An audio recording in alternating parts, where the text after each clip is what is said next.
Millionaire Silas Vance, the architect of a billion-dollar tech empire, watched his creation crumble. An elusive bug, a true ghost in the machine, was eating away at the heart of his most vital software, a threat the brightest minds on his team couldn't contain. Fleeing the suffocating stress of his glass and steel tower, he sought refuge in the humble warmth of a coffee shop, where the aroma of coffee and the promise of anonymity beckoned. But instead of peace, his eyes caught an unimaginable sight in the kitchen. A waitress, hunched over an ancient laptop, her hands dancing across the keys, crafting lines of code that were unsettlingly familiar, almost identical to the flaw that haunted him. This wasn't just work. It was digital artistry, a surgical intervention. In that instant, Silas realized the solution to his apocalyptic crisis might not lie in high-tech labs, but in the unexpected genius of the woman who was about to serve him. Before we begin, let us know in the comments where you're watching from today. We love seeing how far these stories travel, and be sure to subscribe so you don't miss the next video. Now let's get back to it. Enjoy the story. The comforting scent of fresh coffee and the sweetness of maple syrup hung in the air of the Bluebird Cafe, a vintage gem nestled in the heart of a historic Boston neighborhood. With its exposed brick walls, dark wooden tables, and stained glass windows that filtered the morning light into golden patterns, the Bluebird was a haven from the city's frantic pace. It stood in stark contrast to the towering glass and steel monoliths that dominated the skyline, home to tech giants like Aurora Labs, a universe of data and algorithms that Astrid Jensen watched from afar, but was not a part of, or so it seemed. Astrid, a waitress in her early 20s, moved through the cafe with a quiet, efficient grace. Her dark hair, usually pulled back in a simple ponytail, exposed the nape of her neck, and her movements were economical, each step and every plate placed with an almost choreographed precision. A polite but slightly distant smile graced her lips, while her eyes, a shade of grayish blue, were often lost somewhere in the middle distance, as if consumed by an unseen problem. She greeted regulars with a nod and an instinctual memory of their favorite orders, a professionalism that masked the whirlwind of thoughts churning in her mind. Astrid's daily routine was a meticulous dance of service, refilling water glasses, wiping down tables, taking orders with a pen that glided effortlessly over her notepad. Beneath her calm exterior, there was a subtle tension, a latent energy that suggested her mind was constantly firing on all cylinders, a stark contrast to her humble surroundings. But Astrid's real world only revealed itself during her rare breaks. Tucked away in a cramped alcove in the back of the kitchen, between stacks of clean towels and the lingering smell of garlic and grease, she would pull out her laptop, a battered, decade-old model covered in faded stickers from tech conferences she'd only ever attended virtually. The dim, cracked screen, a map of her dedication and sacrifices, cast a glow on her focused face. Lines of complex C++ code, like digital incantations, danced before her. There, in that forgotten corner, the waitress transformed into a self-taught programmer, a prodigy who secretly devoured public devlogs and the pre-release buzz of the tech world. She knew the names of the big players, the new frameworks, the freshly discovered vulnerabilities, everything but the entry pass into that world. Her deepest desire was to wield her intellect and programming prowess, a talent currently confined to personal projects. She dreamed of optimizing something real, of untangling the most intricate knots of digital logic that had fascinated her since childhood. Astrid had a mind that could see the whole system, that understood the invisible interconnections few even noticed. She had attended Caltech for 2 years, excelling in her computer science courses, before a family crisis forced her to drop out. Her mother had fallen gravely ill, and the responsibility of her care fell on Astrid, forcing her to abandon her academic dream and take a job to pay the bills. The sting of that decision was still a wound, a constant reminder of the potential she felt she had lost. Her greatest fear was that this potential would remain forever unrecognized, buried under the weight of her circumstances and the lack of a formal degree, a passport the tech world seemed to demand. She felt a profound sense of dissatisfaction. Her genuine genius lay untapped, her true potential smothered by life. With every new glass skyscraper that rose on the Boston skyline, with every news report of a tech startup selling for billions, Astrid felt a mix of admiration and a pang of resignation. She yearned for a chance to prove her worth, to make a meaningful impact in the world of technology, to be seen for her skill, not for her background or the absence of a piece of paper. That corner in the Bluebird's kitchen was her sanctuary and her prison, a place where the waitress's mind shone brighter than any of the antique lamps that lit the cafe. She knew she held the code to success in her hands, but it felt like no one would ever see past the apron. A few miles away from the Bluebird, but a universe apart, Aurora Labs was in a state of emergency. Silas Vance, Its founder and CEO, a visionary millionaire who had built his empire from scratch, felt the weight of the world on his shoulders. His multi-billion-dollar AI logistics platform, the Nexus, was the backbone of countless industries, but it was bleeding out. A phantom bug, a recursive memory leak that seemed to appear and disappear at random, was corroding its stability, causing catastrophic failures. His elite team of engineers, graduates from top universities like MIT and Stanford, had exhausted themselves in fruitless attempts to eradicate it. The deadline was merciless, a 72-hour ultimatum from their biggest client, Apex Distribution, with a 9-figure contract on the line. If the Nexus failed, Silas's legacy and the future of Aurora Labs would crumble. As the steam from his cooling coffee rose from his mug and the frantic voices of his directors still echoed in his mind, Silas needed a break, not a solution, but silence. He escaped the chaos of his high-rise office, that gilded cage, for the anonymous quiet of the Bluebird Cafe, a place that reminded him of a simpler Boston before bits and bytes had taken over his life. He sat in a corner booth, watching ordinary people and the rhythm of a life he'd long since left behind. Sipping a high-end scotch, an 18-year Glenfiddich that seemed out of place amidst the smell of eggs and bacon, he struggled to switch off his analytical mind. His gaze, accustomed to scanning lines of code and performance charts, wandered aimlessly until it locked onto something in the kitchen. Behind the counter, in a dimly lit corner, was the waitress who had served him. She wasn't polishing silverware or restocking napkins. She was hunched over an old laptop, her hands moving with a speed and precision that caught his eye. The device's screen, though small and faint, revealed lines of intricate code, a tangle of C++ syntax that was, to Silas's trained eye, strangely familiar. A chill ran down Silas's spine. This wasn't some social media script or a simple game. This was low-level, dense code, manipulating memory allocation and thread management. The structures, the logic. It was frighteningly similar to the core of his company's crisis. "It can't be," he muttered to himself, his disbelief almost choking him. The waitress's focus was so intense, so all-consuming, that she seemed to inhabit an entirely different world, oblivious to the cafe's buzz around her. That single glance shattered the barrier between their two worlds.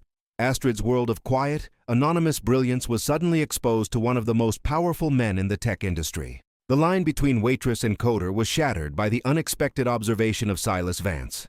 The millionaire was watching her, and his observation would change everything. Silas's disbelief morphed into an urgent mix of fascination and desperation. He knew what he was seeing wasn't a coincidence. That kind of code, that depth of understanding, wasn't something you learned from weekend tutorials. This was the work of a genius. This was the kind of mind he so desperately needed. The sight of Astrid, the waitress, deep in code that could have been the Nexus itself, was an epiphany. The reality of the problem, a memory leak in his AI system, and the potential solution in her hands, the opportunity laid before him, could not be ignored. Silas Vance rose abruptly from his table, the scotch forgotten. He strode to the counter, his imposing presence catching Astrid's attention.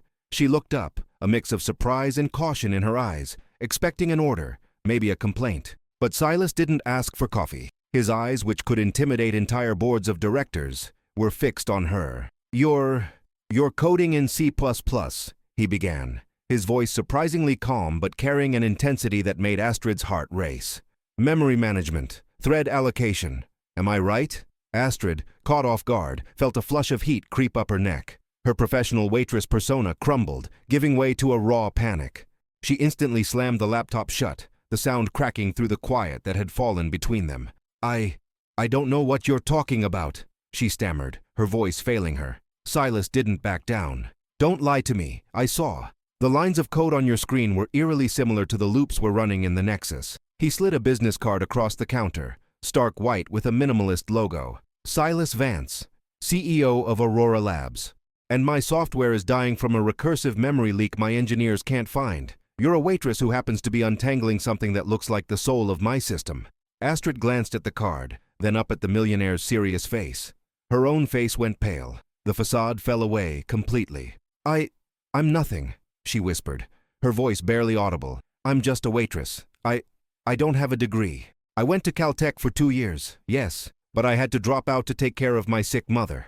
I'm not an Aurora Labs engineer. I'm not anyone. Her reasons for refusing were a cascade of fears and insecurities. She feared the public humiliation if she failed, the immense responsibility of a billion-dollar problem, and the idea of being exposed as an imposter in a world obsessed with credentials and perfect resumes. I'm not qualified, she insisted, her hands trembling slightly. I don't belong in that world. I've never had an internship, never worked in a real dev environment. It's too risky, for me and for your company. She felt small, insignificant, in the shadow of the skyscrapers Silas represented. The call to adventure had come, and all she felt was the urge to shrink away and hide. Silas Vance, the visionary millionaire, assessed Astrid for a moment, his piercing eyes searching for the truth beyond her self-deprecating words. He saw the panic, yes, but he also saw an untamable spark in her eyes, a glimmer of intelligence that couldn't be snuffed out. He realized her insecurity was a veil, not a flaw. I don't care about your degree, Astrid, Silas said, his conviction silencing the clatter from the kitchen. A degree is a piece of paper that says you can learn. What I saw on that screen, what I see in your eyes right now, tells me you can do. He leaned in slightly, his voice dropping to a conspiratorial but authoritative tone. My team is the best money can buy, the best degrees, the best universities, and they are stumped. You, a waitress who dropped out of Caltech, are touching the very essence of my problem. He didn't force her, but he appealed directly to her passion, her true calling. The Nexus is dealing with phantom allocations, a memory leak building up in rapid cycle threads. It's a low-level problem that's creating ghosts until the system crashes, a cascading failure that's bleeding the server dry. Have you ever seen anything like that in your personal projects? Does that sound like a problem you would find interesting? Silas's words, phantom allocations, memory leak, rapid cycle threads, struck a chord in Astrid that her waitress persona couldn't muffle. It was the language she spoke in her corner, in her lonely nights. It was a challenge, and her starving intellect responded. The fear was still there, but curiosity and the desire to solve the puzzle were stronger. Silas sensed the shift. He offered the card again, this time with a promise. I'm not asking you to join my team permanently right now. I'm offering you a generous consulting fee, full access to the Nexus codebase, and my personal office to work from. 72 hours, Astrid. I need you. He stressed the last words, an acknowledgement of her skill she had never received before. Tomorrow morning, Aurora Labs Tower. Meet me at the front desk. You'll have every tool you need, and I personally will be your point of contact. There's no more just a waitress here. There's a developer I desperately need. Silas's invitation, the way he saw past her apron and directly into her mind, reignited a hunger for intellectual challenge she thought she had lost. The possibility of actually applying her genius, of being not just a waitress but an invisible architect for a billion-dollar company, was too tantalizing to resist. Astrid looked down at the Silas Vance's card in her hand, his name embossed on it, the promise of a world that seemed pulled from her wildest dreams. Her heart pounded, a rhythm of fear and excitement intertwined. The smell of coffee and grease seemed to fade, replaced by the imagined scent of circuits and electricity that emanated from the Boston towers. With a shaky but determined breath, she nodded, the decision made. I'll be there, she said, her voice still a little hoarse but firm. Tomorrow morning. This was the decisive action. By accepting his offer, Astrid Jensen wasn't just agreeing to a gig. She was taking a leap of faith, abandoning the safety of her hidden life and stepping into the ruthless public arena of corporate tech. It was a new, intimidating world from which she knew there would be no easy return if she failed. The waitress from the Bluebird Cafe was preparing to become an empire's unlikely savior. Her immediate goal was simple but daunting: get to Aurora Labs Tower and begin the Herculean task of untangling the Nexus bug, a problem that had stumped the industry's brightest minds. She could hardly believe she was about to step into the world she had so long observed from the outside. A step into the unknown, but a step towards becoming the person she always knew she could be. The millionaire had extended his hand, and the waitress had taken it. The game was on. The dawn over Boston didn't just bring the promise of a new day, but the collision of two worlds. For the waitress Astrid Jensen, the uniform of the Bluebird Cafe would be exchanged for a journey into the unknown. For the millionaire Silas Vance, the desperation of yesterday gave way to an audacious gamble, a leap of faith in unconventional genius.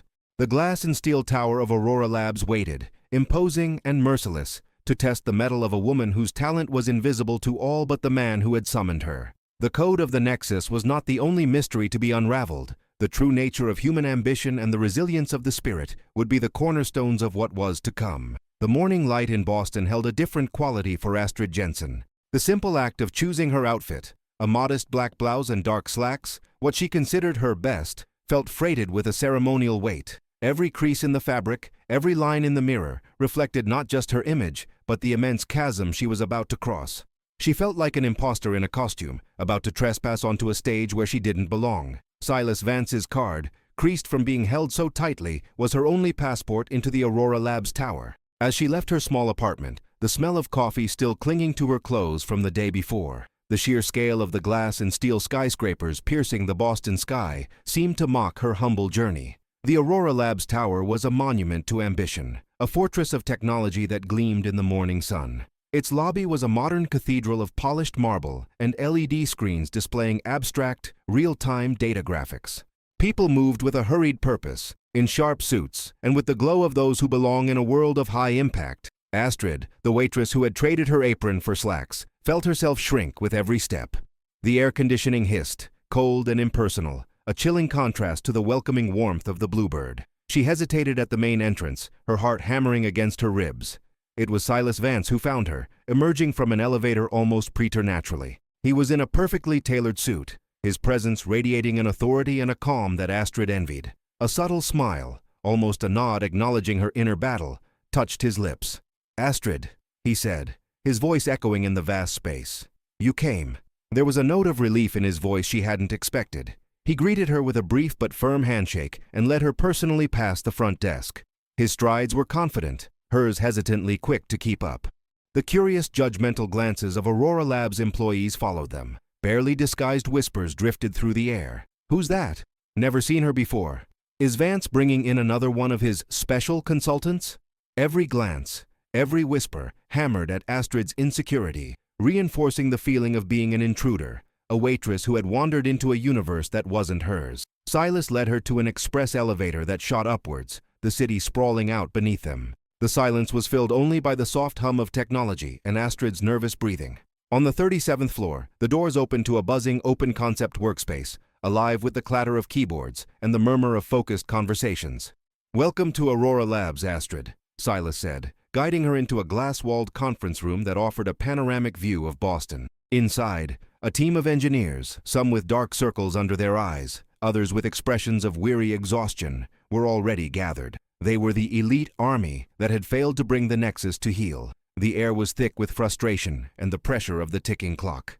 Silas made the introductions. "Team, this is Astrid Jensen. She's going to be helping us diagnose the Nexus bug." His voice was firm, leaving no room for questions. Astrid gave a tentative wave. She felt their eyes on her, assessing, skeptical. And then, a voice cut through the air like a razor. "Apologies, Silas," began Derek Cross, the lead software engineer. A man in his late 30s, in a sharp suit that seemed like a second skin, with a condescending smile that didn't reach his cold eyes. "But what prestigious consulting firm or top-tier university program did you poach Ms. Jensen from? Our security files have no record of her." Derek's tone was smooth but laced with venom, a clear attempt to humiliate her and undermine her authority before she could even begin. He was the type of man who wore his credentials, MIT, PhD in computer science, numerous patents, as both a shield and a sword, and the presence of a waitress without a degree was a personal affront. Silas's face hardened. "Derek, Ms. Jensen's background is irrelevant. Her talent is not. I brought her in personally, and she has full authority to access whatever she needs. Your job is to collaborate, not to question." Despite Silas's intervention, Derek's resentment was palpable, a cold fire in his eyes that Astrid felt keenly. He smirked, a slight tug at the corner of his mouth, but said nothing more, content to let the silence and suspicion do his work for him. A younger engineer, Charlie, with thick glasses and a nervous demeanor, approached Astrid. "Hi, I'm Charlie. Sorry about that. Things are tense." He led her to a temporary desk in a forgotten corner that felt like an afterthought. "Here's access to the dev server and a temporary login. If you need anything, let me know." His kindness, however small, was an oasis of humanity in a desert of hostility. Astrid nodded, grateful for the gesture. She sat down, opening her own laptop and hooking it into a high-resolution external monitor. Beside it, the Aurora Labs laptop was already logged into the Nexus development environment. Millions of lines of code awaited her. She began to navigate the codebase, the immense digital beast that was the Nexus. Her intuition, honed by years of self-study and debugging her own projects, guided her past the flashier layers of artificial intelligence. Derek's team was obsessed with the AI, but Astrid sensed the problem was more fundamental, more primitive. The AI is the brain, she thought, but the bug is in the nervous system, in how it feeds on resources. She focused on the layers of memory allocation and process management, the less glamorous but critical underpinnings of the system. Hours slipped by, lost in the mesmerizing dance of classes, functions, and libraries. She identified subtle timestamp discrepancies in memory allocation logs, irregular patterns that suggested the system was losing track of memory blocks at specific moments. But to confirm, she needed deeper access. She needed kernel-level logs, which recorded every single interaction the operating system had with the hardware. The raw, unvarnished truth. Astrid sent an access request to Derek Cross. The reply came back quickly, terse and formal. Kernel access denied. Those logs are proprietary and highly sensitive. No outside consultants are permitted. Derek was stonewalling her, protecting his territory, and, more importantly, his ego. The message was clear. You might be here, Waitress, but you're not getting in too deep. With every passing hour, the pressure mounted. The 72-hour deadline ticked down, relentless as a guillotine. A wave of frustration washed over Astrid. Being stonewalled was a greater obstacle than any code complexity. She couldn't go deeper, so she would have to go wider. She remembered her own home-brewed debugging tools, scripts she wrote to handle the quirks of her old operating system and limited hardware. If I can't see the logs, I'll create my own, she muttered to herself, a spark of defiance igniting in her eyes. She began writing a custom diagnostic script, what she would affectionately dub the Watchdog. The Watchdog would be a low-level monitor designed to track the memory footprint of every spawned thread, every child process, bypassing the existing tools that were clearly insufficient or misconfigured. It would log every allocation, every release, every timeout error, creating a real-time map of the Nexus's memory bleed. It was tedious, meticulous work, but it was the only way around Derek's obstruction. Night fell. The Aurora Labs offices gradually emptied. Charlie, before he left, placed a thermos of strong coffee on her desk.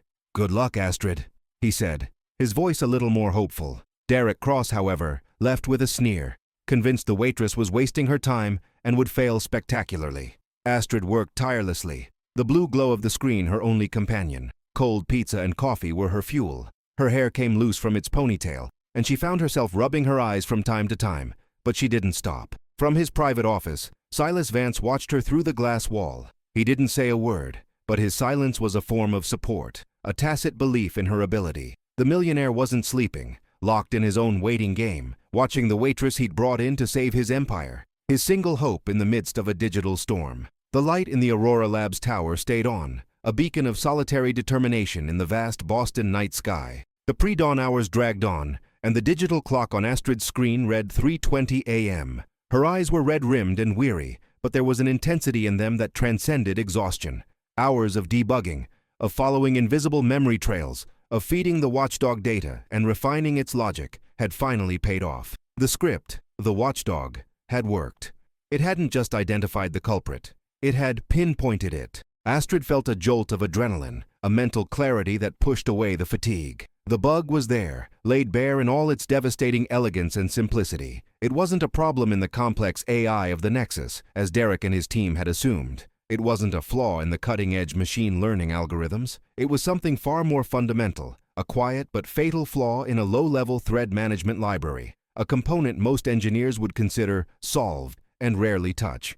The problem lay in a cleanup process. When short-lived threads were created and destroyed rapidly, which happened constantly in a high-performance logistics system like the Nexus, with its thousands of ephemeral tasks, the timeout on the cleanup process was too short. It was failing to collect and release the memory from threads that had already finished their execution, but whose memory allocations hadn't yet been properly reported as available. These small parcels of memory became orphaned memory blocks, invisible to the main memory manager but still taking up space. They accumulated slowly but inexorably, like digital ghosts, until the system had no more physical memory to operate and failed catastrophically. It was a time bomb, elegantly hidden in plain sight. "It's so simple," Astrid whispered, a breathless laugh escaping her chapped lips. A single line of code, a change in a timeout value, or the addition of a status check before forced release. It was 3 lines of code to fix the flaw that was bringing down a multi-billion-dollar empire. 3 lines. The euphoria was intoxicating. It was an overwhelming validation, a tangible proof of her own genius. The Waitress had not only solved the riddle, but had done so under intense pressure and against veiled sabotage. Exhaustion gave way to a triumph that made her feel invincible. With hands slightly trembling from emotion and exhaustion, Astrid began to document her discovery. She wrote a concise, crystal-clear explanation of the bug, outlining its nature, its root cause, and her proposed solution. She embedded the logs from the watchdog, with the irrefutable proof of the orphaned memory blocks and the missed timeouts, marked with surgical precision. She created a new folder on the development server, naming it the Nexus Solution AJ, her initials, a personal seal on her masterpiece. Inside it, she saved the fix code, the documentation, and the watchdog logs. It was 3:32 a.m. This was the high point of her personal journey, a moment of dizzying elation. She had found the ghost in the machine. She saved her work and planned for a few hours of rest before presenting her findings to the team, to the millionaire Silas Vance, and to the world. But this was a false victory. At that exact moment, as Astrid leaned her head back, closing her eyes for a brief second of relief, Derek Cross, the lead engineer, was not sound asleep in his luxury apartment. For days he had been monitoring Astrid. Consumed by a fear of being exposed as incompetent and a driving ambition to steal the credit, Derek had acted. He had installed sophisticated spyware, a keylogger and screen-sharing tool on Astrid's temporary terminal. He had watched her, in real time, unbeknownst to her, every line of code she typed, every log she analyzed, every quiet eureka.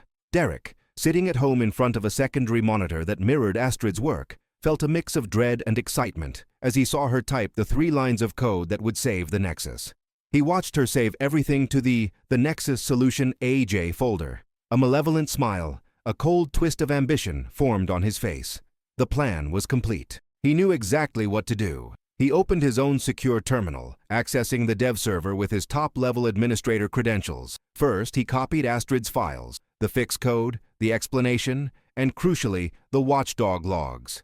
He made a single cosmetic change to the fix code, a minor variable change that didn't affect functionality but would give him a fingerprint of authorship. Then he moved the files to a new folder in his own directory, Nexus Fix DC Final. Then, with the cold precision of a digital assassin, Derek executed the command rm, rf, dev, nexus, temp, workspaces, Astrid, the Nexus, solution, AJ, force delete. Immediately after, he accessed the server access logs and ran another command to specifically scrub the record of his own deletion activity in that directory. He was wiping the fingerprints, cleaning the digital crime scene. Derek's betrayal wasn't just the theft of code. It was a theft of identity, of effort, of recognition. This revelation, hidden from Astrid, drastically altered the nature of the conflict. The stakes were no longer just about fixing a software bug, but about integrity, truth, and the defense of her own dignity. Astrid's objective, unbeknownst to her,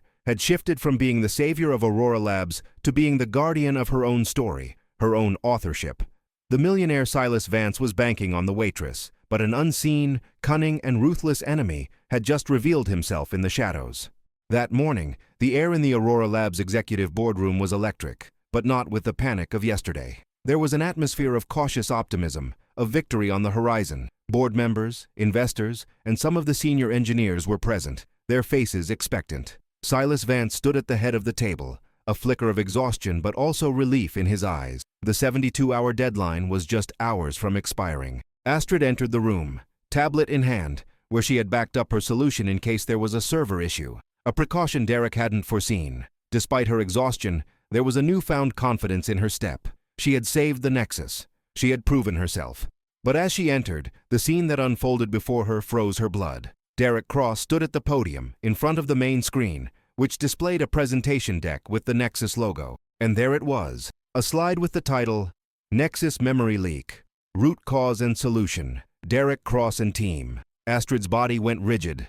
No, it couldn't be. Derek began to speak, his voice ringing with false modesty. But the glint in his eyes was one of brazen triumph. Colleagues, I'm proud to announce that after a night of intense work and unprecedented collaboration from my team, we have identified the root cause of the Nexus memory leak. He described the flaw with chilling accuracy: phantom allocations, orphaned memory blocks, timeouts in rapid cycle threads.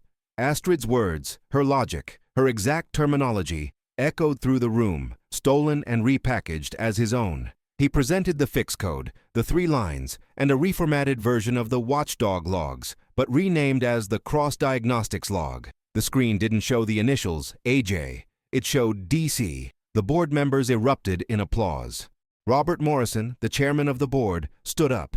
"Derek, you've saved the company! You've saved Silas's legacy! This is phenomenal work!" Silas Vance, genuinely relieved and grateful for what he believed to be the result of his team's effort, shook Derek's hand. "Derek, thank you. Thank you and the team. This is incredible work." Then, Silas turned to Astrid, who stood frozen in the doorway, pale and visibly shaken. "Astrid, thank you for your valuable input in directing the team's focus. Your initial observation about the low-level layers was helpful." He offered a polite but distant smile. "We'll be sure to have your consulting fee processed immediately." The words hit Astrid like a physical blow. Input? Directing the focus? Her mind reeled. Everything she had done, all her work, her sleepless night, the watchdog, the code, the discovery, it was all being swept under the rug. "No!" Astrid finally found her voice, weak at first, but rising with desperation. That's not true. That's my solution. I found that last night. I wrote a diagnostic script called The Watchdog. I saved everything in a folder called The Nexus Solution, AJ, at 3:32 a.m. The room, once filled with applause, fell into an awkward silence. All eyes turned to her, then back to Derek. Derek Cross laughed, a cold, dismissive chuckle. "With all due respect, Ms. Jensen, but the stress and exhaustion of the late hour can play tricks on one's memory. My team and I were working on this solution for days, and it culminated last night. As for your watchdog, we have our own internal diagnostic tools that are far more robust." He turned to the board, a look of smug composure on his face.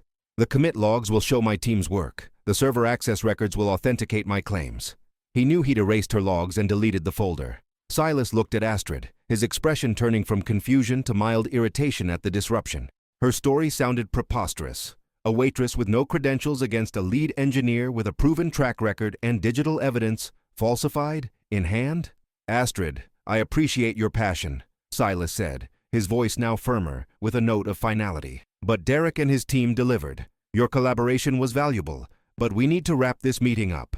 Astrid's face drained of all color, turning almost ghost white, as Derek would later describe it in his journal. She felt a sharp pain in her chest, worse than any exhaustion. Her proof, gone. Her work, stolen.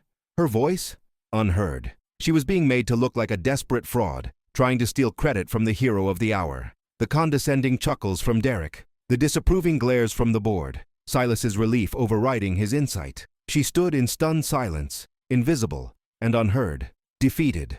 Head bowed, shoulders slumped, she turned and walked out of the boardroom, the door closing softly behind her. The sounds of celebration, handshakes, congratulations, and the promise of bonuses echoed like a bitter lament in her ears. The waitress had reached to save the Empire, and the Empire had crushed her, taking her work and her pride with it. Her world had collapsed. The celebration continued in the boardroom, but for Silas Vance, the taste of victory was already turning sour. He had shaken Derek's hand, thanked his team, and even clapped a few of the engineers on the back, but something felt wrong. The image of Astrid, pale and desperate in the doorway, her words, "That's my solution. I found that last night. I wrote a diagnostic script called The Watchdog," reverberated in his mind. Derek had presented a clean, flawless solution, almost too perfect for a problem that had haunted the company for weeks.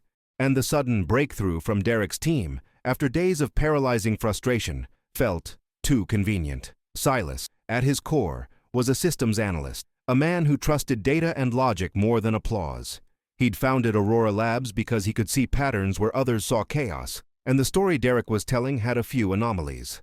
The watchdog, the specific name, the time, 3:32 a.m., the desperate passion in the waitress's eyes. Why would Astrid invent such a specific detail, a tool with such a peculiar name? Derek hadn't mentioned any tool by that name in his presentation, and the intensity with which Astrid had defended her authorship, the way her voice trembled with despair and not anger. Silas looked at Derek, who was accepting the accolades with a practiced ease that seemed a little forced.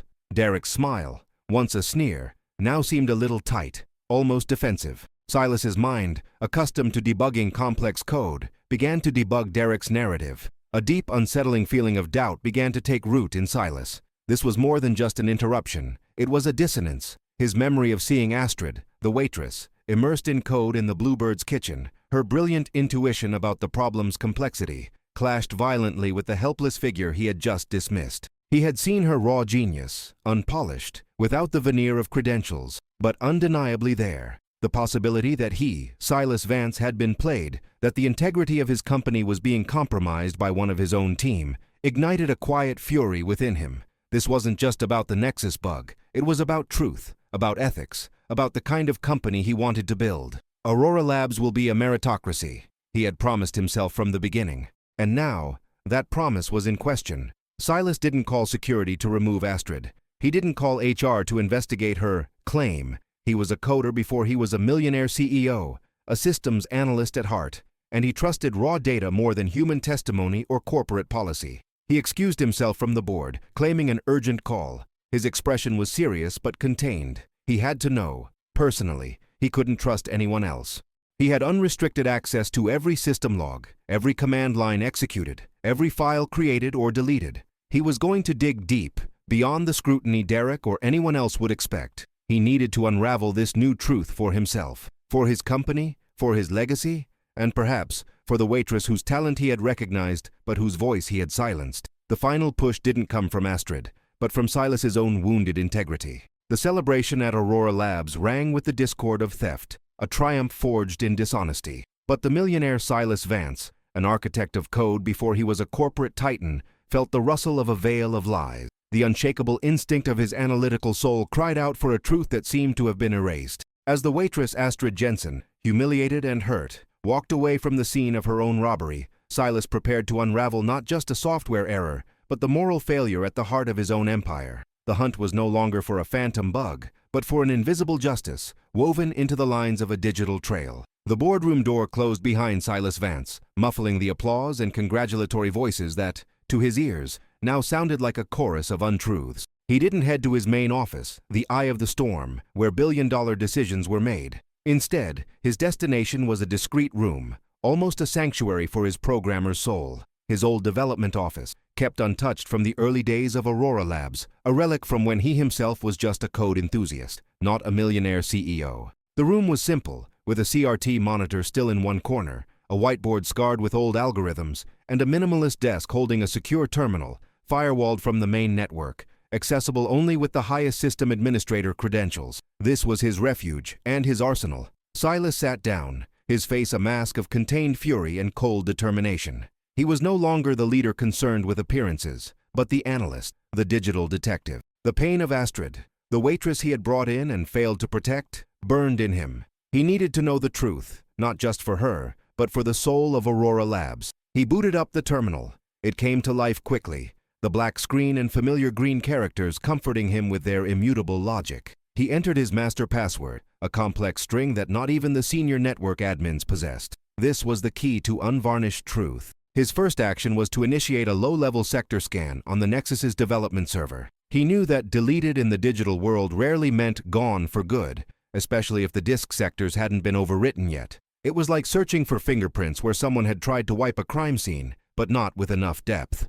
He programmed the scan to recover any files that matched specific name or content patterns he suspected Astrid would have used.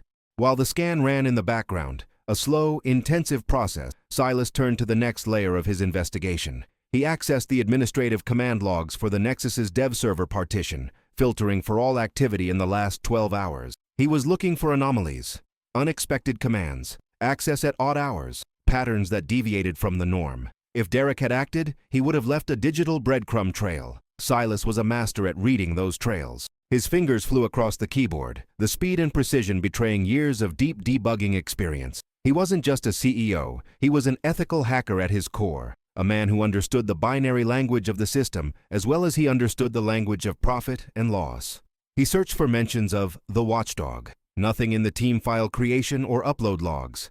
Then he searched for the Nexus solution AJ. The logs indicated a directory with that name was created in dev, Nexus, temp, workspaces, Astrid, at 3:32 a.m. Silas's heart skipped a beat. Then he saw it. At 3:47 a.m., just 15 minutes after the folder was created, a damning entry appeared. The rm/rf command, a recursive and forced deletion, one that doesn't send to a recycle bin but attempts to permanently erase, was executed on that exact directory. The Nexus solution AJ. The user who executed the command?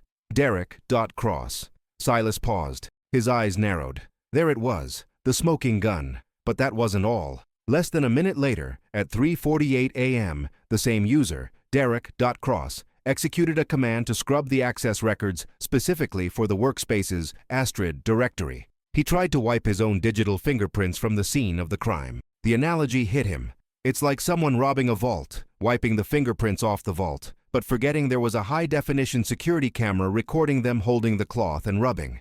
Derek's attempt to cover up the crime was, in itself, the most damning proof of his guilt. At that exact moment, the low-level scan finished, flashing "Recovery Complete" on the screen. Silas opened the recovered directory. There they were, Astrid Jensen's files, the concise explanation, the fix code with her comments, and the log file from the watchdog, meticulously detailing the timeouts and orphaned memory blocks, all time-stamped at 3:32 a.m. The evidence was irrefutable, crystal clear. Silas's anger swelled, not an explosion of frustration, but a cold, unforgiving rage at the dishonesty and betrayal. He had been played, his company had been compromised, and the waitress he had dismissed was right. He took a deep breath, closed his eyes for an instant, and opened them with a new resolve. The truth, like good code, always left a trail, and he had found it. It was time for a new meeting. At 11:30 a.m., less than 2 hours after the initial celebration, Silas Vance called an emergency meeting with the Aurora Labs board and all senior engineers on the Nexus project, including Derek Cross. The unusual urgency made some look annoyed, others confused. The atmosphere in the room, which had been euphoric, was now thick with a strange apprehension. Silas strode into the room. His posture was different. Gone was the tired relief, replaced by a gravity that silenced all murmurs. He went directly to the podium where Derek had received his accolades such a short time ago. "I apologize for the interruption, but the celebration was premature," Silas began, his voice low but charged with a chilling authority that made Derek Cross, who had been smiling and chatting with Robert Morrison, the board chairman, freeze in place. Derek's smile slowly faded, replaced by a look of confusion, then dawning dread.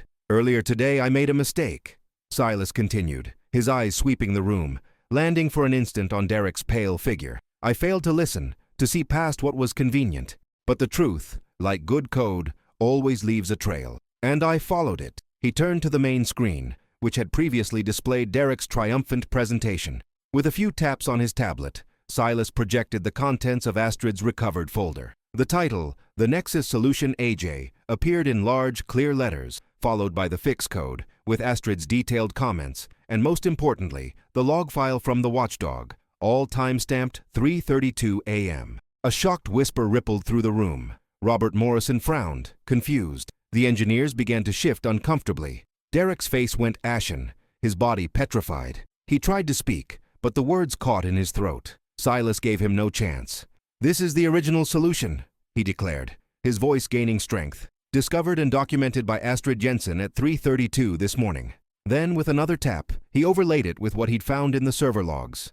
On one side of the screen, Astrid's recovered files. On the other, the raw text record of the server's administrator commands. At 3:47 a.m., a mere 15 minutes after Ms. Jensen saved her work, the user Derek.Cross executed an RF command. Silas pointed to the line highlighted in red, to forcibly and tracelessly delete the Nexus Solution AJ directory from Ms. Jensen's workspace. Gasps and sharp intakes of breath echoed through the room. Disbelief turned to shock. Derek was white as a sheet, his mouth opening and closing like a fish out of water. "And it doesn't stop there," Silas continued, relentless. At 3:48 a.m., the same user, Derek.Cross, executed a command to scrub the access logs of that specific directory, an attempt to wipe his digital fingerprints from the scene of the crime. But as any good systems analyst knows, the digital universe has a perfect memory. The attempts to hide the truth are, in fact, the very proof of the crime. The silence in the room was deafening, broken only by Silas's resolute voice. What was at stake? The integrity of Aurora Labs, its future, the trust of its employees and investors, Derek's career, which was disintegrating before his eyes, and the reputation of Astrid, the waitress now revealed as the true savior, and Silas's own leadership, which needed to restore faith in the company he built. "Derek, you didn't save the Nexus," Silas said, his voice now thunder in the room. "You attempted to steal the credit. You have dishonored this company, your team, and above all, yourself." Derek's humiliation was absolute, public, and irredeemable. He glanced at his team, but saw only looks of revulsion and betrayal. Silas Vance's words struck Derek Cross like a physical blow. Derek staggered back, bracing himself on the table to keep from falling. His face, once ashen, was now mottled with a furious red, mixed with the cold sweat of despair. "No, Silas, I can explain," he stammered, his voice a thread. "It was a mistake. I was under pressure."